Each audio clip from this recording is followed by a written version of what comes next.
Hello, I'm Kristiyana Yordanova, Miss World Bulgaria 2022, and this is my interview with the Pageant Project.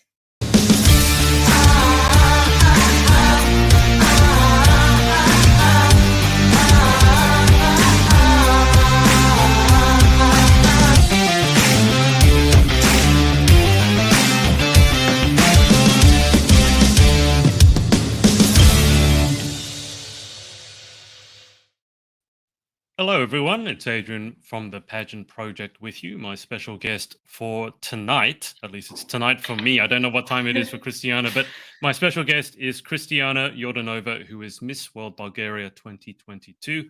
Kristiyana, welcome to the show. Thank you so much for having me. I cannot wait for this interview. It's a pleasure. I think it goes without saying that you are the first Bulgarian queen whom I have interviewed, so I'm excited to talk about that. But the first question I wanted to ask is, so from my understanding, from reading your bio, you graduated from the University of BC, British Columbia, which is in Mm-hmm. Canada, but now Yeah, you're in Bulgaria, and obviously you're representing Bulgaria. Bulgaria. So Yeah. I just need to know, so you must have moved around the world a fair bit, right? Oh, yes, for sure. Yeah, so I actually was born here in Varna. And when I was just 7 years old, I immigrated to Canada in Vancouver. And that was quite the transition for me. But I always held Bulgaria really close to my heart. My principles, my values are very aligned with my family here and everything. And I used to come back every single summer to visit my grandma since we had such a special connection, actually. And I always wanted to come back, and this was my one chance really to start living here and see what life is truly like in Bulgaria. I don't know anything about Bulgaria. The only Yeah. thing I really know is I follow a lot of tennis, and at one stage there were three female Bulgarian tennis players, all three of them sisters, the Mhm. Mileva sisters. That's Yes. all I know about Bulgaria. Yeah. So I want to ask, obviously, so you've moved back from Mhm. Canada back to Bulgaria. Mhm. Mhm. Describe Bulgaria for me, given that I'm from Australia, most of the audience will be from probably Canada, Australia, or America. Or the Mhm. UK, can you describe what Yeah. makes Bulgaria Bulgaria? Sure. So Bulgaria is a very traditional country. I think that's what makes everything so beautiful for me here. We have the mountains, we have nature, just like in Canada, since I grew up in Vancouver for a lot of my life. And what makes us unique is we actually live on a very spiritual land. So we believe, a lot of us are Christians, a lot of us Mhm. have these kinds of family principles and traditions. And some fun facts, about Bulgaria as well is most of the rose oil that gets created for perfumes all over the world actually comes from us, from Bulgarians. And where I come from is Varna. It's more like a beach city. All the Mm. tourists from all of Europe, come here to check out the beautiful beaches by the Black Sea. And yeah, it's extremely welcoming, really good hearted people. And so it really makes me happy being here. Would it be fair then to describe it as, Mhm. I don't wanna say old-fashioned, but let's say more Mhm. traditional? I mean, you mentioned Christian, so Yes, Christianity, more family values. Is it more traditional yes. in that sense? I would say so, but things are definitely changing with time, especially in the capital. I move around actually from Varna, where I'm from, and Sofia, which is the Mhm. capital. There, things are exactly like any European city, and it's constantly developing, constantly lively. So it's, quite a bit of a difference from Varna to the capital. Which one is more to your tastes? The modern, fast-paced Sofia, or more the what it sounds like, the laid-back Varna? Which one is more you?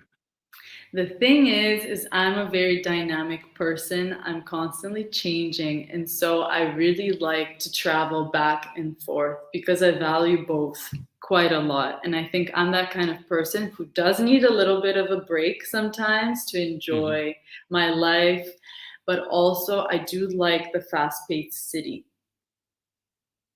That's fair Yeah. enough. So a little bit of Yeah, both goes a long way. for sure. What led you to move to Canada in the first place? Was it study? Was it just for family? So it was more so my parents' decision since I was only Mhm. 7 years old. It was definitely for opportunities. My Right. parents wanted me to have a better education, better opportunities worldwide because, once you graduate from Vancouver, your education, is relevant everywhere. And that was Sure. very important to my family. And one thing that Vancouver gave me for sure is I was a lot more open minded because Canada, Vancouver especially, is so multicultural. And Bulgaria, I would say at the time where I moved, wasn't so much. Mm. So, yeah, it made me very open minded to different people, different religions, different cultures. And that was something very unique for me when I was younger. So you moved over to Canada when you were 7, When I was 7 years old, yes. and now you've just moved back after what, about 15 to 20 years? I don't want to 18. guess. 18 years. 18 years. Yeah. Okay. So I'm just curious to know, because you already Mhm. described Bulgaria as being quite traditional. Yes. In those 18 years, I mean, you said that you've been back multiple times. Yeah. Has Bulgaria changed a lot? Because the pace of change in the world is getting faster and Mhm. faster and faster. Oh, And I'm absolutely. fascinated to see, like, a more old-fashioned country like Bulgaria. Has the Mhm. change there been as quick as it has been in a country like Canada? Has the change been faster? Has the change been slower? Or does it kind of depend on which city you're talking about? Yeah, once again, it does depend on the city. Like I said, Sofia, the capital, is developing very quickly at such a speed, I'm surprised actually. Right. Varna is still incorporating some things into their culture, like more technology based things. However, for sure, I'm noticing that the transitions in Varna are a little bit slower. But the Mhm. capital where I'm from, everything is almost at the same pace as Canada, I would say, actually. So, Right. Okay. yeah, What's yeah. the population of Bulgaria? How big a country is it? So, where I'm from, Varna is close to 1 million. And we're actually struggling with a demographic problem currently. There's actually a foundation called Bulgaria Wants You. And we're trying to get Bulgarians from all over the world to come back with their knowledge, with their education, and put all of our minds together and create Mm. something great here for Bulgaria. Is that part of what drew you back? Absolutely. I'm for change and for development all the time, and I hope I can make an impact. So 100%. Yeah. that initiative that you mentioned, is that Yes. because a lot of the young people such as yourself moved overseas for education, and then they seem to stay there rather than coming back to Bulgaria and helping Bulgaria Exactly. develop? Right. Exactly. Yes. And so they're having lectures all over the world, some in London, some in Berlin. They're even actually thinking about coming to Canada too, because there's quite a big population of Bulgarians in Vancouver Right. too. So we're trying to educate those people and tell them why Bulgaria will give them the same opportunities Mm. and, same development for Bulgaria. Yeah. Are they looking for people with particular expertise? Like, is it more the science field, the tech field, or is it just people from all walks of life?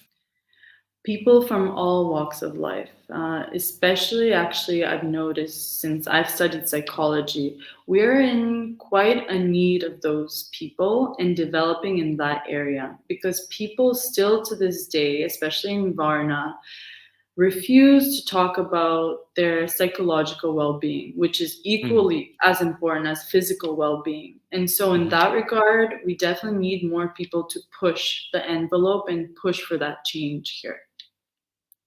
So does that mean that, I mean, in Canada and in pageantry in general, at least in the Western Mhm. world, we talk Mhm. about mental health all the time. We So do. in Bulgaria, is that a discussion that hasn't really come around yet? It definitely is starting, and I can tell that a lot of more people are looking internally at their traumas, at their childhoods, and so forth. But we definitely need it as a collective decision and not just a few people. But Yeah. it's the conversation is definitely starting. I'm noticing that in Sofia, like I said, the capital, it's a lot more developed. There's a lot more psychological services. There's a lot more support, a lot more foundations there. Here in Varna, it's just starting, but it's a domino effect. I've Yeah. noticed, quite a lot of people interested in that topic. What has it been like for you moving back to Bulgaria after being overseas for such a long time? It surprises most people, but I feel like I'm home. I Yeah. feel like a sense of belonging. I know that I spent 18 years in Vancouver, but I just feel fully like myself here.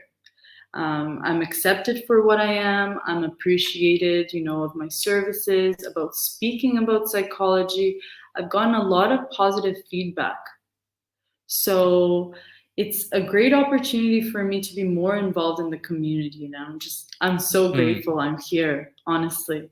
Yeah, I mean, you graduated, just looking at your bio, so psychology and neuroscience, which I think I don't. I guess first question, I studied quite a lot of psychology and yeah, informally neuroscience. So yeah, for you, in your mind, are those, they're not the same thing, but they're quite intertwined, right? Where's the difference absolutely. between psychology, which I guess is the study of how the mind works, and Hmm. neuroscience? Is it looking at it more like how the brain works? Exactly, exactly. And with my degree, though, I did take only a few courses. So it's like a minor in Sure. neuroscience. But basically, the difference is psychology looks at holistic health. It looks at Hmm. our physical well being. It looks even at spirituality. It looks at childhood traumas, kind of the whole picture. While neuroscience focuses specifically on the brain and, let's say, the brain areas that light up with a specific trauma. Yeah. So that's what we Hmm. focus on. Yeah. Yeah. And what got you interested in that field to begin with?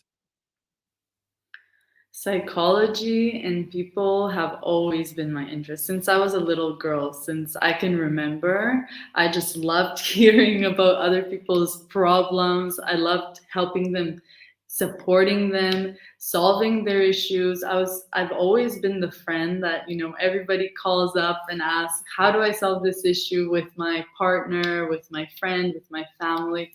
So it's something that actually brings me a lot of joy, feeling like I'm helping. And are you looking to make that your profession now that you're back over in Bulgaria? You've been over there 6 months. So are we talking about becoming a full-time psychologist? Is that the goal?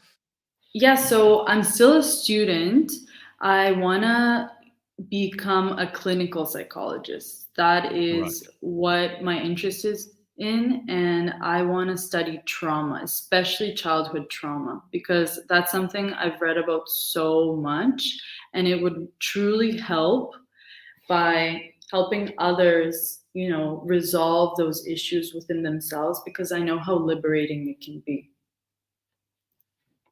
Are Mhm. you similar to myself in, I mean, you obviously have studied a lot of psychology, and Yeah. I can't help but see how it applies to Mhm. every area, even if you take It does. pageantry, which we'll get to in a second. I always tell my clients and my friends that psychology, like pageantry, is 80% psychology because a lot of it's in Hmm. the mind. It's not just about what you do, it's about what's going on Absolutely. up in here.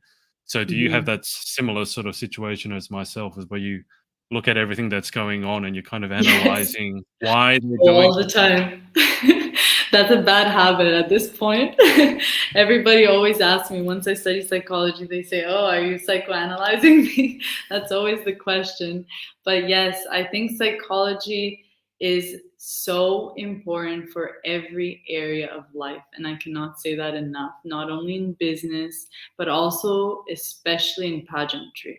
Because while there's so much preparation always going on, and it's a holistic preparation yet again, I think that preparing your mind is number Mm, one because there is so much pressure, and I've never been in a international level of pageant for 1 month.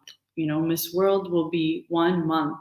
So that is a lot of mental preparation that needs to go on. You need to always be at your best. You always need to be calm, composed, and having that type of way of communicating all the time, you need to practice that. That's the thing. do you find yourself ever psychoanalyzing your competitors? I mean, you must, at least at Um, some level. You're just talking to them, and it must just begin to tick in the back of your head, right?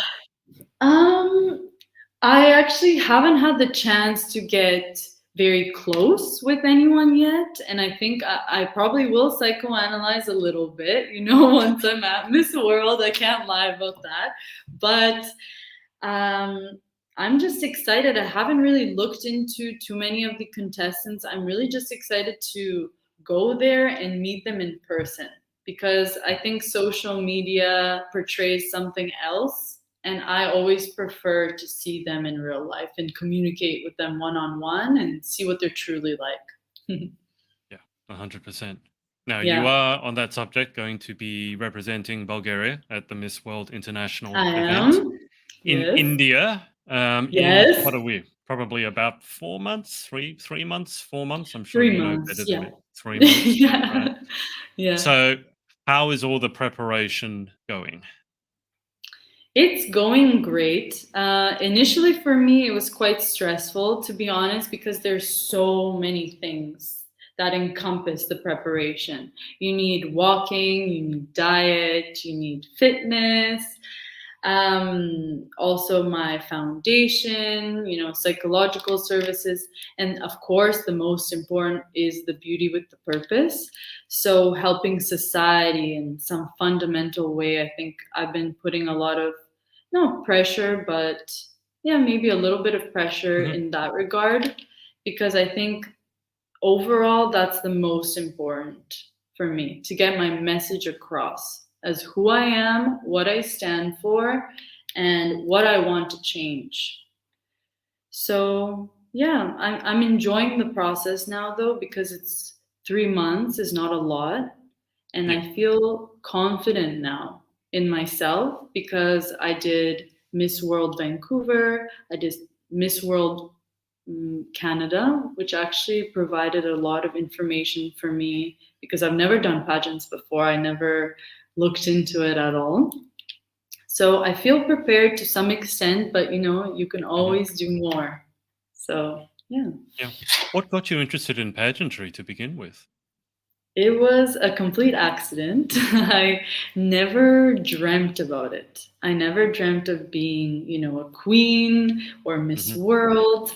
But I had a friend actually that pushed me into this area, and he said, "Why don't you just try it?"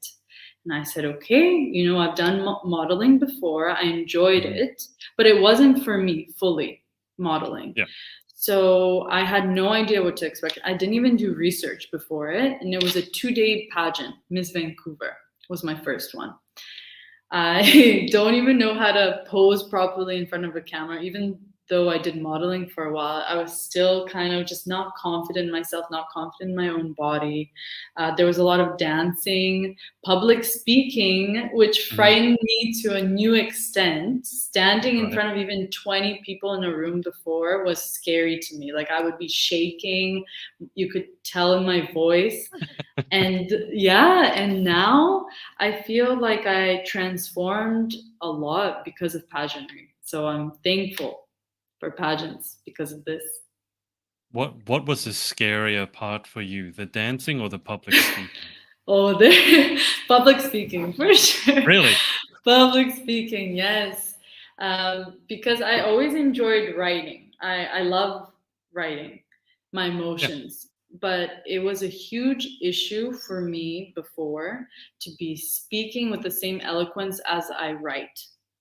Mm, So that was something that I was always afraid of, like, what will I say? Will I say the right thing? Will I mess up? Which I know a lot of us constantly think about, yeah. before going on stage. So that was definitely the scariest part for me.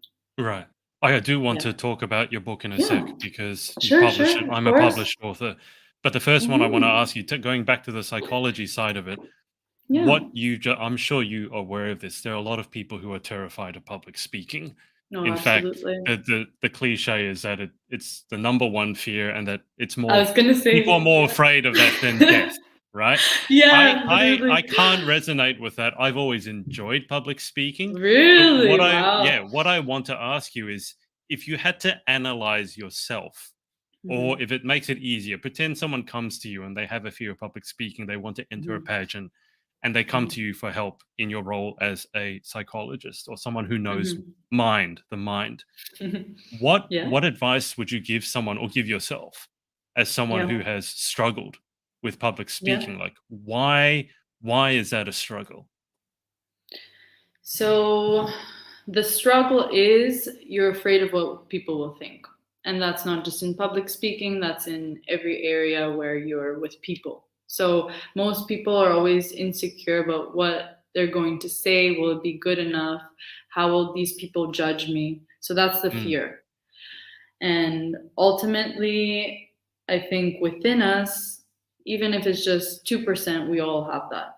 yeah. But it's all about stepping out of your comfort zone. And I know that's a cliche and we hear that all the time, but truly, now I think of fear as something positive. And that's what you have to do within your mind. You have to say, okay, I feel anxious, I feel Hmm. nervous. That's a good thing because you are going to step out of your comfort zone and you're going to do something unknown.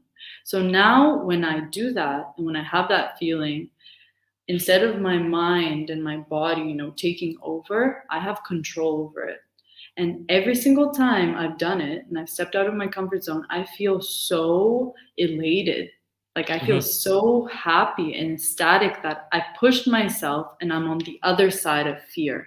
Yeah. So that's all I have to say. You just keep going and you push yourself every single time. For some people, the fear will never go away. Even me, like I still get nervous every single time, but once I'm past that, I feel great. So, yeah. It's fascinating to me what terrifies different people, right? I don't know if you've ever Right. looked at it as a psychologist. Some people are terrified of public speaking. Other Yeah. people are terrified of jumping out of a plane. Other Yeah. people have social anxiety or whatever it is. And yet, for Yeah. example, public speaking, I love it. And it Yeah. terrified you. Doesn't seem It like did. it does that any longer. But Yeah. is there found any reason in particular why some people, for example, with pageantry, you need to love being on stage. That would Yeah. terrify me. So why is it that some Mhm. people are terrified of public speaking, other people are terrified of being on stage, other people are Yeah. terrified of, dancing? And then it's Mhm. funny because you said that you worried that you wouldn't be able to express your thoughts as clearly in words as you could in written language. Yet many people I know are terrified of publishing a book. So Yeah, exactly. what is it do you think, and is this why you're interested in childhood trauma? I don't know why, but are those patterns set very early on? Oh, absolutely. Yeah. The most important years and I think everybody says this is from 1 to 7. Those are the habits that are being created for the rest of your life. So I think that every single fear manifests from something that you might have gone through in your early childhood traumas. And that fear is towards whatever. It could be from planes, it could be from public speaking, Mhm. like we talked about. It doesn't matter. It's the manifestation of that trauma that goes into that fear. That's how I see it, at least. Right. And Mhm. do you think it's necessary to find out what that trauma is before you can heal from it and move past it? In my opinion, yes. You need to be aware. Awareness Mhm. is always the first step, but I'm not talking about going in depth in Yeah. all your problems because that will take a lot of time and it's Yes. just unnecessary to dig extremely deep and get to those Exactly. emotions. But I do think that it's absolutely necessary to know the problems at the Mm. core. So what triggers this? Why am I angry right now? What triggered that? You know, your reactions are always symbols of your trauma. So you need to look into that 100%. Yeah. I think that, yeah, I agree with you on that one. I think it's Mhm. important to have an awareness of what's causing the Mhm. problem, but going Mhm. into it for hours and hours may not necessarily be productive. But as long as you have that Exactly. awareness, then hopefully you can Exactly. move towards the next step. Tell me about your book. So you've recently published your first. It's a poetry book, Yes. and it's called Forbidden Words. Um, Yes. I'm a published author. I can't Amazing. write poetry to save my life. If I'm quite Oh honest with no. you, I hated poetry growing up in school. Really? That's because Yeah, I also hated art in general. Like, I was a very logically minded person. So that's you give me why. a maths problem, that's Yeah. fine. You'll But if you solve tell me to it. stand in front of a piece of art and analyze, like, what was the artist thinking? I'm like, I don't know. Mm. And when you're 8 years old, you don't care. So tell me Yeah. more about the book and Okay. why poetry versus, Wow, let's say, poetry. prose. Interesting question. Okay. So basically, I was writing since I was 16 years old, let's say 15, 16. That was my form of therapy. That Mm, is where I got all the emotions on a page. I didn't have judgment from anybody. I could write whatever I liked. But the thing about poetry is it has a very strong aspect of visualization, which I think is really important. And while you can be very grounded when you tell a story, I think it's so beautiful to create an art piece from words. That's kind of how I see poetry. And so I wrote about my issues, but in a way where it's a hidden meaning mhm, and it's not outright telling you what the issue is, but you can see it within your mind and you can create the problem. And it's really interesting. And that's why I always went to poetry.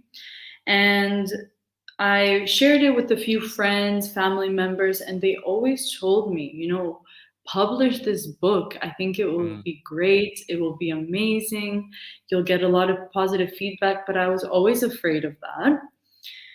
And then when I was, last year, I decided that it was time because I think I developed so much as a person and I became really confident within my poetry because I found myself there. That's my safe place. And I thought if I showcase what I've been through, some raw, authentic emotions. And why is it called Forbidden Words? Is yeah, because a lot of people refuse to talk about these subjects in the way that I did. I go through everything. I go through the toxicity of relationships, what it is to fall in love with someone like this. It's beautiful. And I mm, showcase that the initial love bombing stage, everything is high on emotions. Then I go through the turmoil, the fighting, the negative emotions, and how low you feel. And then I go through once the woman finds the power to walk away from a relationship and love like that and find love within herself. So I try to encompass the whole process of toxic relationships, but instead of outright telling you how it is, I do it in a very artistic way, which I think is different. Yeah. It, it's very, very different. Um, Yeah. I'm fascinated to hear about your writing Mhm. process because for me, when I sit, depending on what sort of book I'm writing, but normally Yes. I will have a loose structure in mind, maybe the chapter headings, Hmm. and then I will go, let's say, to a cafe, get away from the normal place, and get a coffee Yeah. in with my laptop and just write a Absolutely. chapter. Yeah. I prefer to write shorter chapters because I feel like my mind can Hmm. encapsulate that rather than Hmm. writing really, really, a 5 hour chapter. But Yeah. poetry, I feel like when I've interviewed songwriters in the past, my first question Yeah. always to them is, do you write the words first or do you get the tune first? And, they're split Mm. 50-50 on that. Some of them say they have tunes that come into their head in the middle of the night and they have to pick up their phone and hum it into their phone before it escapes. Yeah. Some of them say, absolutely, I write the words first. With Yeah. poetry, Yeah. where do you start? And also when you say poetry, poetry doesn't necessarily have to rhyme. Now, I don't know if yours does or No. not, and there are different rhyming schemes. But Hmm. I guess can we just start with poetry? How would you define poetry? Because I don't write poetry, but when we're taught in school, you always thought, oh, poetry it rhymes, right? But that's not what poetry is it? I think you No. described it as it's like art form with words. That's what I see it as. It's even the thing with poetry is you have so much freedom. There's no Mm, definition. Everybody can have their own form of poetry. Mine is not the rhyming type. right. Mine is even the placement of the words on a page make it artistic. You Mm, truly are making an art piece with words in that way.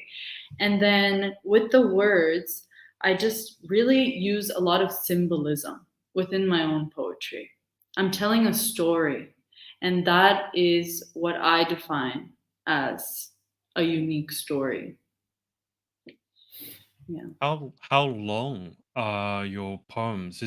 Is Forbidden Words one long poem? Is it several shorter No. poems? It's several short poems. They're three phases. So it's Mhm. the love, it's the fighting and the toxicity, and then it's the transformation. And each part of my book has around, let's say, 8 short poems. That's how I did it. And you asked me a really good question in regards to how does poetry work? Like, how does it begin? What's the process? And for me, I base it off of my emotions and my experiences in life. But there have been many moments where I'm in the middle of the night, it's 2, 3 a.m., and maybe I have a dream or something that inspires me, and then I Mm. need to write about that. I just get a pen and paper, I always have it by my bedside, and I write freely. And then I change it in the morning. Doesn't that annoy you when you have all your great ideas when you'd really rather be sleeping? I mean, I've had Yeah, that one happen isn't multiple that times. awful? But I don't know if this applies to you, but the 2 classic moments when good ideas always seem to strike, one is when you're driving. Yeah. You can't you have to Oh, pull over yeah, to I've actually done that. I've sometimes pulled over to the side of the road to jot the idea yeah. down, and then the other time is when you're in the shower, and Oh, the shower for sure. it that You're got to be right. so bad for me. I started taking, someone thought this was very funny. I said it before. I took whiteboard markers. I started taking Oh whiteboard my markers into the goodness. shower because if That's I a good had an idea, idea. I could just write it down on the glass and then wipe it off afterwards. Wow. But does that when does inspiration strike you? You've already said like 2 or 3 a.m., which is already inconvenient. But is that the It's always main time, or inconvenient. do you have It's other always moments when inspiration likes to strike? for it's the same as you in the shower and when I'm sleeping. That's it. There's no other time. That's it. Yeah. Of course, my life. is filled with so many beautiful moments, and that's also always inspiration for me. People that have influenced me, for example, people that have touched my heart, that's always inspirations. My communication with someone says something really beautiful, I write it down. It's just, I think you always need to remember those moments to keep going further in life. So I have at home probably 10 journals filled with Hmm. these kinds of things. And I, yesterday actually, before our podcast, I took the time and I read everything, and it just made me so positive. I think that's just how I go through life. And it really helps me be grounded and being grateful in the moment. I want to ask, I don't know why I feel like asking this, but you've already said that Yeah. poetry is like it's making art with words. Yeah. So I think you have a very different perspective on it than I do as someone who's written non-fiction books. It's a different process. But Hmm. do you have a favorite phrase that either you've read or you've written? Because I feel like you look at it through a very different lens than I do. I will Yeah. look at it and read it for what it is. I think you will look at it through different symbolism or potentially the deeper meaning behind it. So, have you ever Right. found yourself, whether you've written something or you Yeah. have read something that someone else has written and gone, that phrase is perfect? Yes, actually. That's funny that you mentioned it. I wrote it down yesterday. So, this is something that I wrote. There's two things that are my guiding principles in life. Number one is always believe in love one more time. I always tell that to myself, and that's not in regards to relationships, that's in regards to everything in life. And the Mm. second one is I believe that we're all unique masterpieces in the stories that we tell. Make yours worth telling. I wrote that yesterday, and I think that is so important, and that's what makes us different in our experiences, in our communication with others, in what happens in our lives. So we need to write that down, we need to express that. I think that's the most important thing we have in life. Where can we get your book? It's so I actually do have a link on my Instagram page. It's a Okay. link tree, and there it's a I believe it's only $10. I wanted to make it affordable for everyone. You can also get the ebook for I believe $5, and you can order it. It's very easy to get access of. When did you publish it? I mean, you said that you've just recently Sorry, published it. one So, sec. Oh, oh, sorry. My AirPod for some reason. Okay, I can hear you can again. you hear me now? Yes. Yep. When did you publish it? Because you said you recently published it. So was it earlier on this year? It was last year around this time, if I'm not mistaken. I think it was around April last year, Right. around that time. Yes. Okay. So Hmm. I want to ask, is there another one coming out? Because sometimes when you become a published author, people want the next one, the next one, the next one. And I feel some people are good at writing to deadlines. Other people need to wait for the inspiration to strike. So I'm the have you thought second. about putting, yeah, okay. So is there any Yeah. timeline then on when the next one is coming out, or is it whenever inspiration strikes? I am always, first of all, in the process of writing. It's when I have enough material to publish another novel. That's kind of Right. how I work. I'm constantly inspired by something around me. So, yeah, it's persistent. It's a habit that I have every single morning to write because I Right. think it's a creative process that everybody needs. It doesn't have to be poetry, but I Mhm. just write about my life, what's going on, a quote that I like. That's how I start my morning. And so, definitely, I want to publish my next book and another book after that. I don't think I'll ever stop loving this process. How long did it take you to write Forbidden Words? Like, not in like writing physically, but how long from Yeah. when you first started thinking about this and doing all the bits and pieces? How long are we talking about? So the thing is everything good in my life always happens extremely quickly. I've noticed Okay. that's a pattern. So when I have a spark and when I want something, I'm always on it, you know? I just want to get it done. I sleep, eat, and that's all I think about. So basically, when I first had the idea, I mentioned this to a friend.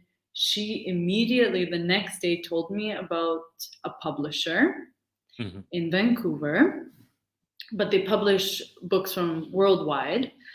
And then I messaged this person. I got all my stories together. I edited them. And I think this entire process probably took a week. Yeah, Okay. I know. And the art on the book as well. I already had it in my head, created that, and that was it. Okay. Okay. That is Yeah. pretty quick. Most Yeah. people don't take a week to publish their first book. Most people would probably True. about a year at least. So But the that is material was ready though, that's why. So that's I what I mean. So how cheated a long did the little bit. material how long overall did so what time span does the material cover? Like from when you first started writing to the last part that was included, are we talking a few years worth of A few material? years for sure. And like I said, I started when I was 16 and I handpicked the poems from that early on. So it's been many years. And then I included maybe six, seven new poems that I Mhm. created just kind of overnight that I thought about and then I wrote down. Right.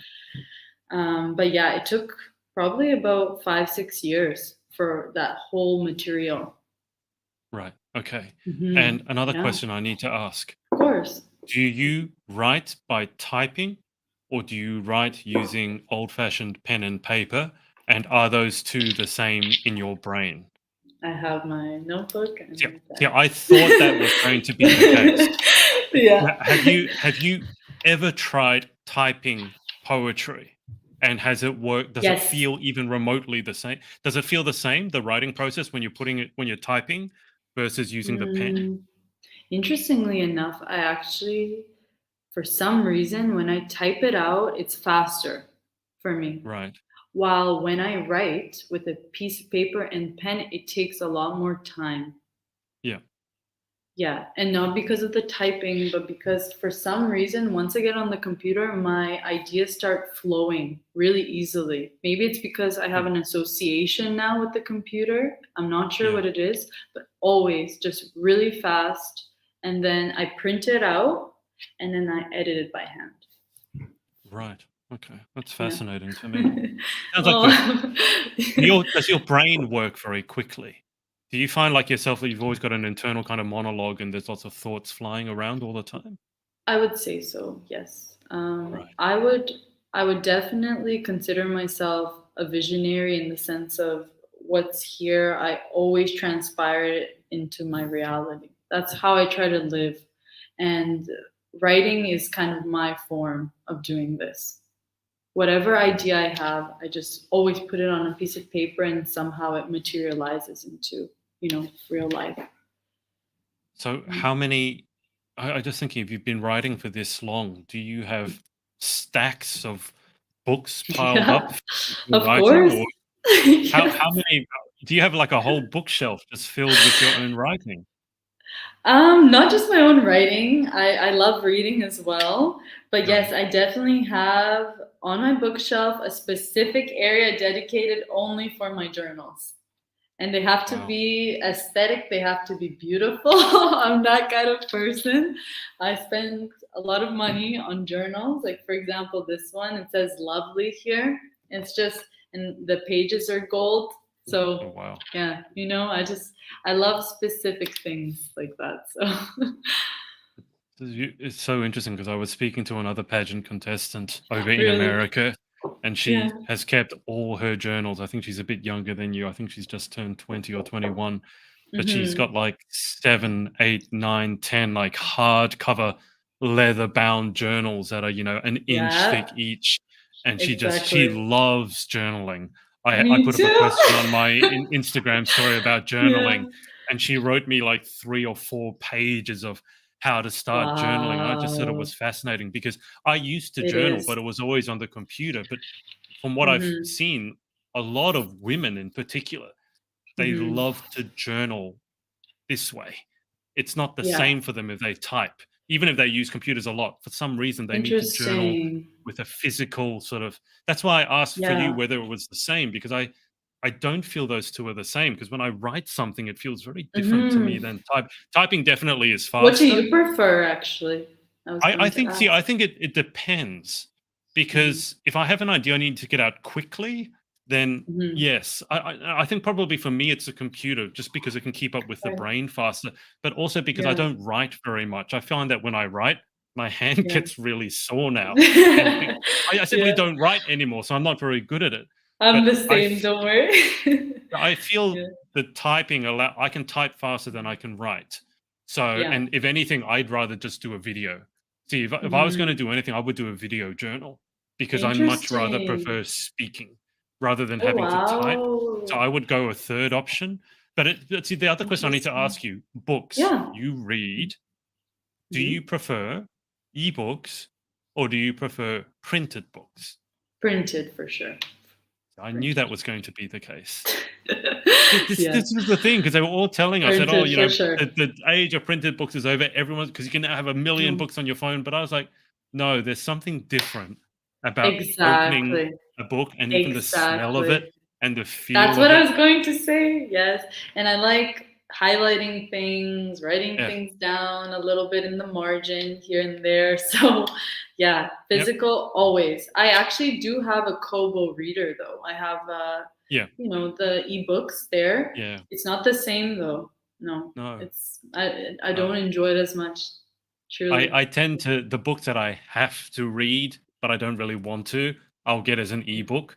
But the books Yeah. that I really want to enjoy, I will get them Yeah. as a print book. And similarly to Exactly. yourself, they're full of highlighted. I think some people are terrified but horrified by that, because they have to, They keep are. the book immaculate. But if you looked at my books, they're all dog-eared, highlighted, underlined, written on. Exactly. I don't know why That's I the feel like way doing to that. do it. Yeah. But that's absolutely fascinating. I mean, what do you have any favorite authors yourself, specifically in terms of Mm. poetry? I know nothing about poetry, as I said. Are there any? Do you have any favorite authors in general, or with poetry in particular? So the person that actually I adore is Rupi Kaur. Kaur, Kaur. I'm not sure how to I think I pronounce know that. that name. Yes, so she did her first poetry book called Milk and Honey. And I was just blown away because similarly, she talks about very raw and genuine emotions, and she makes them just so beautiful. You can visualize it completely, and but she also had artwork as well. Oh wow. And Okay. it was a black book. I still remember it, and I still have it actually at home. She fascinated me in the way she wrote, and she changed the definition of me for poetry, you know? So that was definitely an inspiration for me. And she now has, I think, 2 or 3 books. I've even seen her live. So she does poetry in front of audiences all over the world. And she makes it such a show, and the way she uses her voice is just amazing. So she's one of my favorites.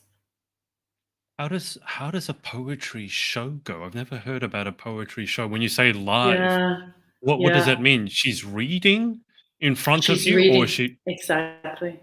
She's, right? sorry, my AirPod for some reason. Yep. So she reads in front of you and she uses this tone. It almost sounds like a song.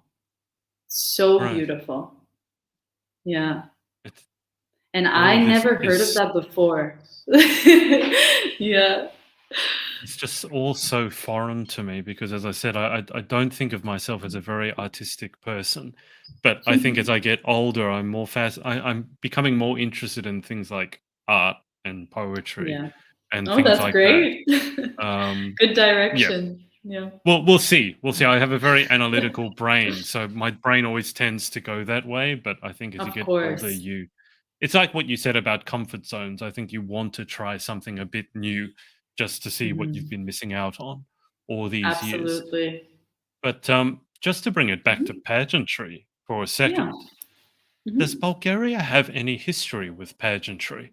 And I ask this Yeah. because I interviewed Miss World Gibraltar, so Faith Torres, you'll be meeting her in India. And Mhm. Gibraltar is a tiny country. It's like 2.6 square miles, 32,000 people. That's it. And Yeah. yet Gibraltar won Miss World about 15 years ago. So does Mhm. Bulgaria have any pageantry history? Yeah, so they've been sending girls quite often to both Miss World and Miss Universe. So yeah, we've had, I believe there's one girl called Evgenia Kalkanchieva. She was in the top 20 at Miss World. Right. So we've never placed higher than that. However, yeah, there's always girls that have an interest. They have our support here from Bulgaria. So it's something that's quite fascinating to people here in Bulgaria as well. And they give us a chance to really advocate for our causes, to speak on it, and so on. Yeah. What is it that you want to take to the international stage in India in terms of representing Bulgaria, representing your people, representing culture? I've Mm. asked other Miss World contestants this because obviously it's a huge honor to represent your It country, is but it's the very biggest honor. difficult to represent an entire country. Like, how do you do that? Exactly. So, how are Yes. you planning on representing Bulgaria? So I want to focus on the traditions in Bulgaria. So we have a specific traditional dance for each area of Bulgaria. Right. And that's how we used to express ourselves through dance. So I'm actually learning to do that currently. And we have our national costumes as well that are filled, with the rose in the hair, red. It's Oh, absolutely okay. beautiful. So in those customs, I definitely want to portray that at the Miss World. And unfortunately, also here in Bulgaria, because my foundation is based on women who have been in toxic relationships, physically abusive relationships, emotionally abusive relationships, there's actually a lot of that here. And there was actually a protest recently because there have been a lot of cases of this. And so I want to bring that to Miss World in the form of how I can help Bulgaria develop with this and how I can lecture young children and women on this because I feel like they have such limited knowledge. And at this Mm, point, it's something we even accept, which is so unfortunate to say in our culture. So I think that it's important to showcase the problem and fix it and start yeah. beginning the process of opening up that conversation. So I want to take all of that with me out of this world. Why is that such a big issue in Bulgarian society to the point that there would be a protest? I'm staggered to hear that. Yeah, it's just unbelievable to see how many women and men probably, but we don't Mm, have a statistic for men. mhm. And even for women, honestly, because in that case, nobody is going to openly share what they've been through. But this Exactly. protest was great in the sense because it opened up the conversation, and a lot more women are coming forward, and it's all over the news how many women have been affected by this. And it doesn't even have to be just physical Mm, manipulation, also emotional and mhm, financial. And the mm, thing is I believe that in our education system, we don't often talk about relationships. How should we treat each other? Should we treat each other with respect, with kindness, with empathy? mm, We don't talk about these values. And a lot of the kids growing up have trauma as well that they carry over to relationships from their parents, and they seem to seek partners who are aggressive. So this needs to stop. And that's why I think it's important, instead of only looking at women who've already been through this, what I'm focusing on is prevention. So, Mm. starting from early ages and starting to educate them on what a toxic relationship really is and how to prevent this from happening to you.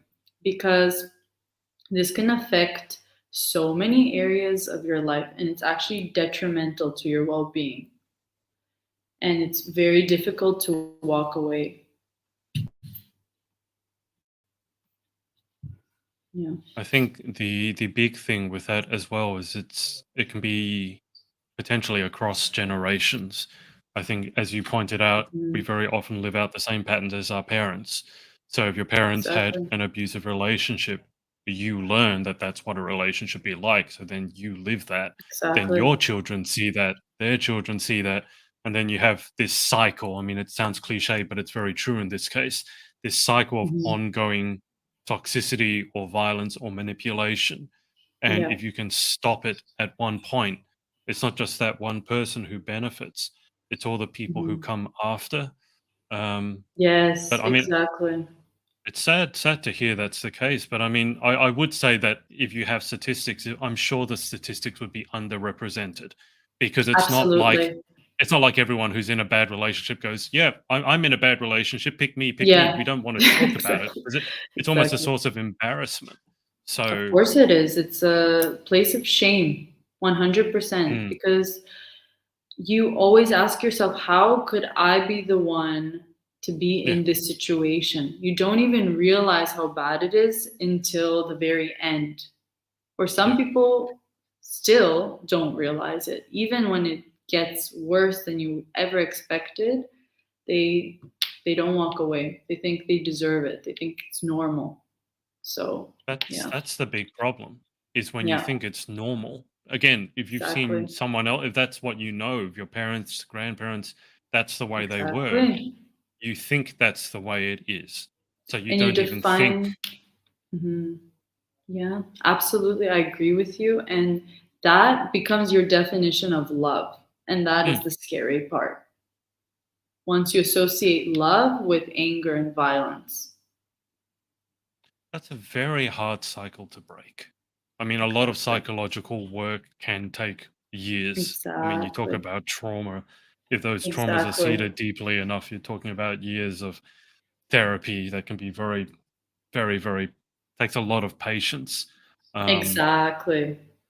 Yep. but, but yeah, it's I mean, look, I'm staggered to hear there was a protest. I think that's the first time I've heard about a protest for that reason. I've heard Yeah. about protests in other countries where women have been murdered for dressing in a certain way, but this is the first time I've heard about a protest because of relationship toxicity. Is Do you think the protest is going to make a difference? Is Was it aimed more at men, at women, at just creating awareness? Is there a foundation that they want?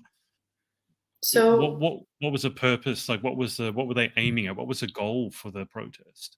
so I could tell you the story because it's absolutely terrifying. Mm, So what happened was there was an 18-year-old girl. Her name was Deborah. And she was abused so badly by her partner, which I believe he was around 26, but mhm. don't quote me on that, I'm not Yeah, sure. yeah. And she had 400 stitches. This is an 18-year-old girl, all over her body. 400. 400. And it is not just physically, you have ruined this girl for life because Mm, of her mental well-being. She'll never be able to look at another man and feel safe within his mm, presence. And so there was a huge uproar from every single city in Bulgaria against this. And once this case was out in the air, many women all over the country began telling their stories, what they've mm. been through. And I think the goal of this protest is to finally begin making changes to protect these women.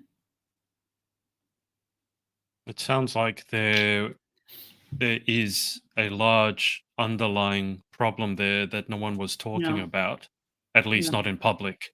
And now that exactly, one poor young girl, exactly. her example has led to all these other women speaking Hmm. up about how they've been through something similar.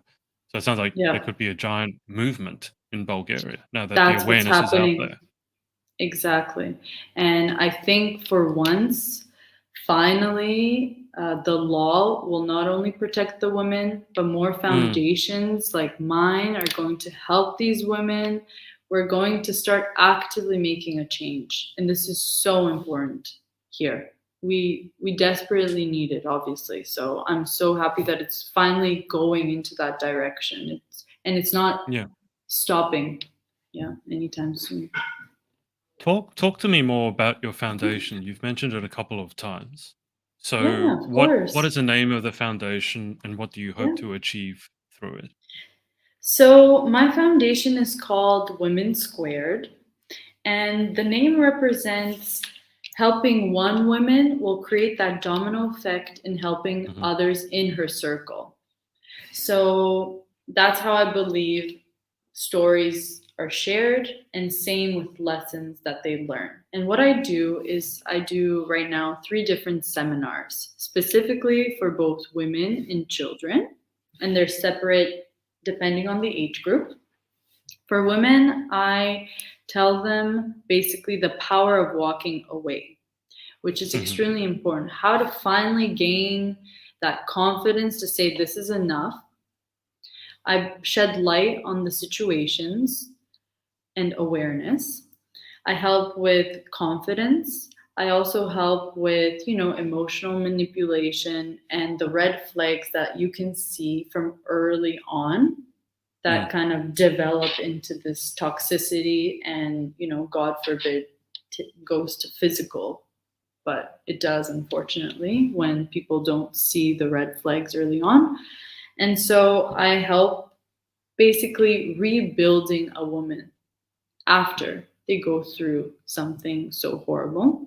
And Mm. then, as I said earlier, with children, I do more so of a prevention. And instead of saying toxic relationships with them, I teach them what positive relationships look like. What do Mm. healthy boundaries look like, which is something that they have to practice.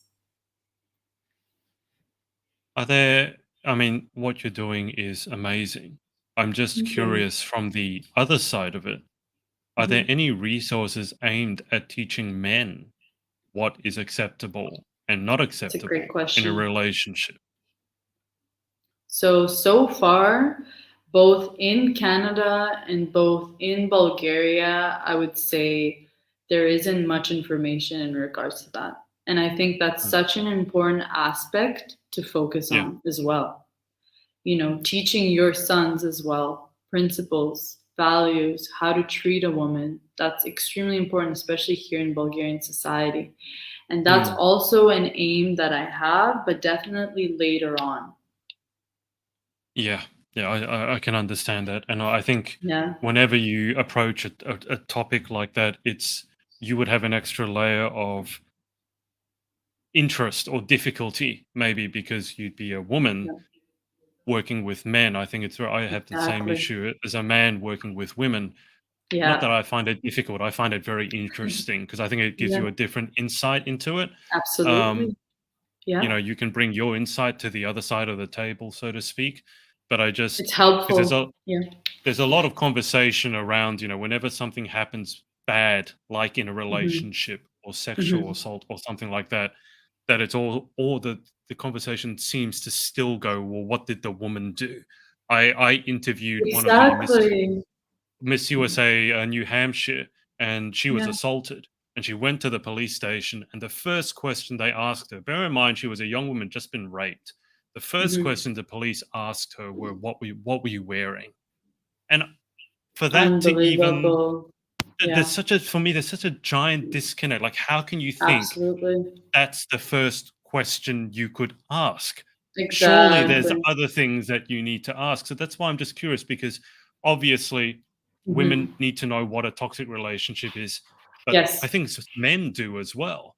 because unless they're given a Absolutely. positive role model, and I don't know, maybe in Bulgaria, certainly in some other countries, Hmm. it's not really known, especially in this day and age, what it is to be a man, because a lot of people seem to think being a man is being Exactly. this tyrant who's horrible and rules everyone Yeah, with a closed fist.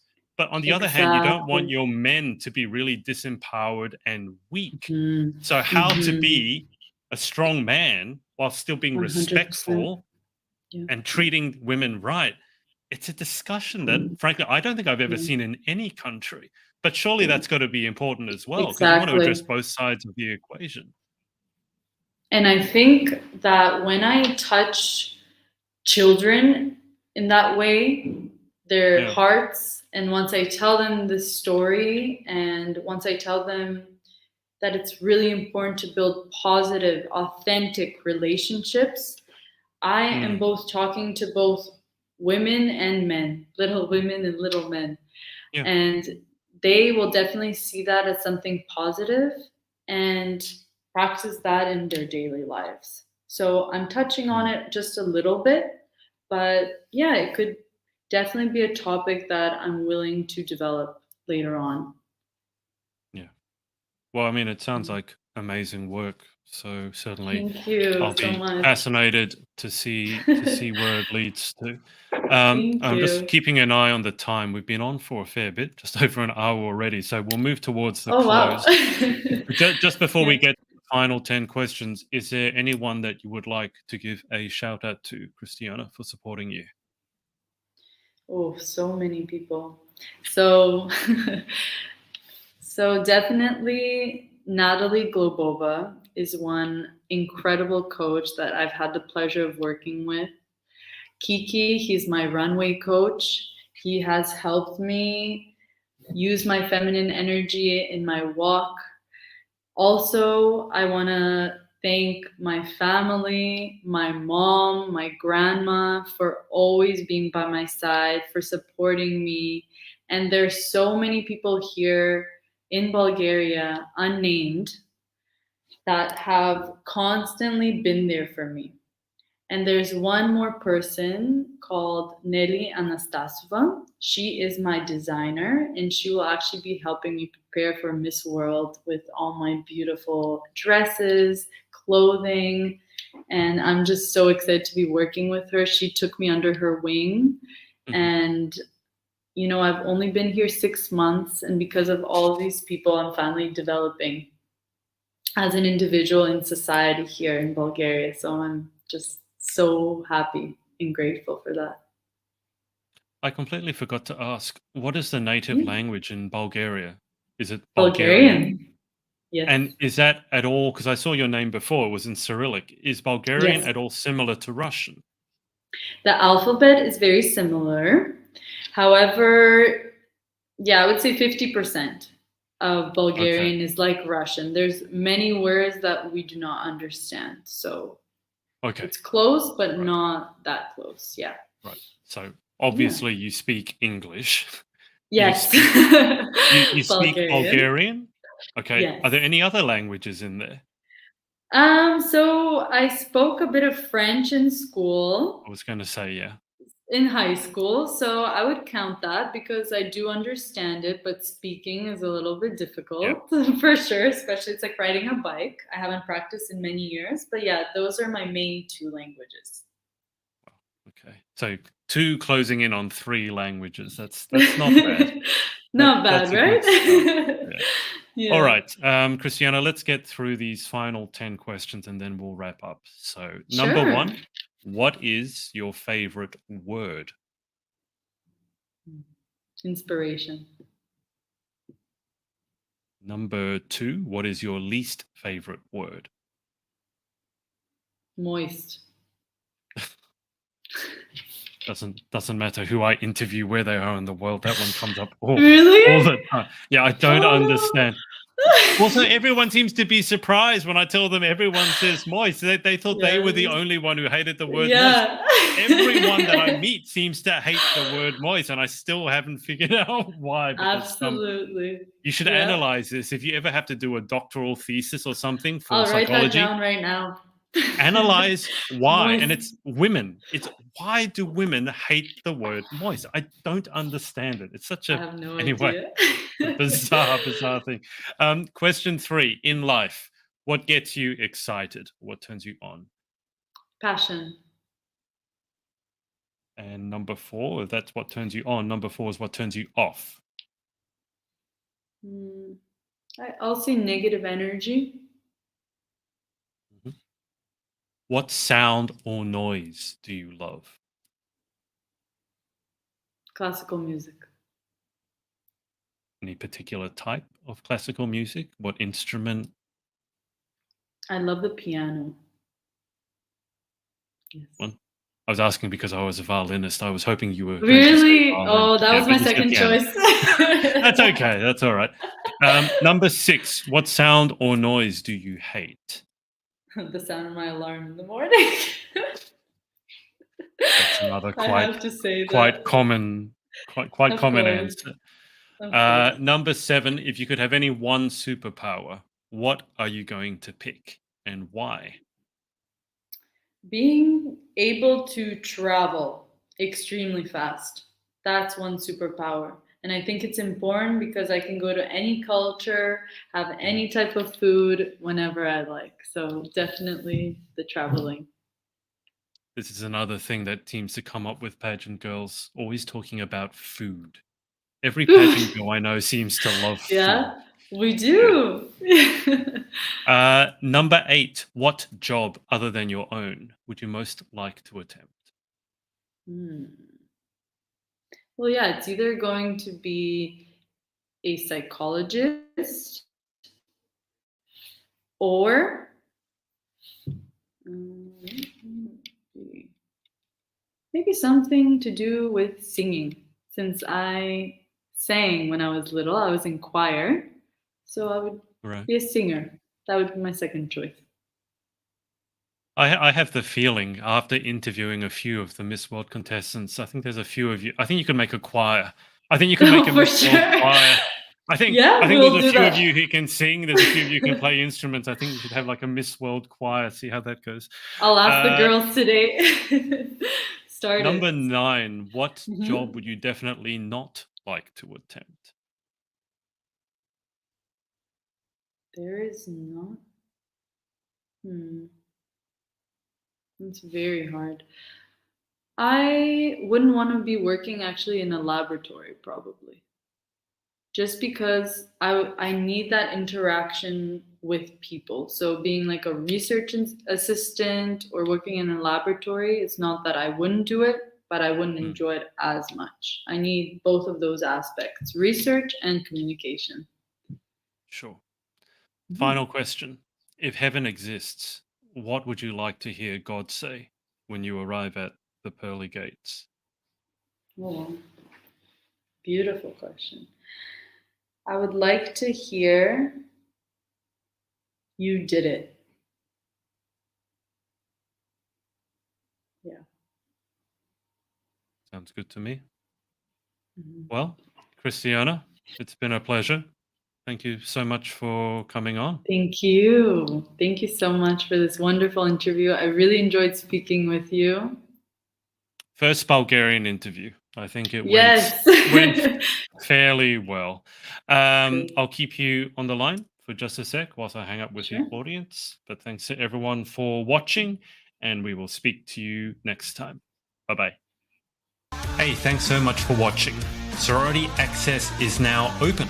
So if you'd like to join an amazing group of women and learn how to be the most powerful, confident, and impactful queen possible, head to thepageantsorority.com. I'll see you there and see you in the next video.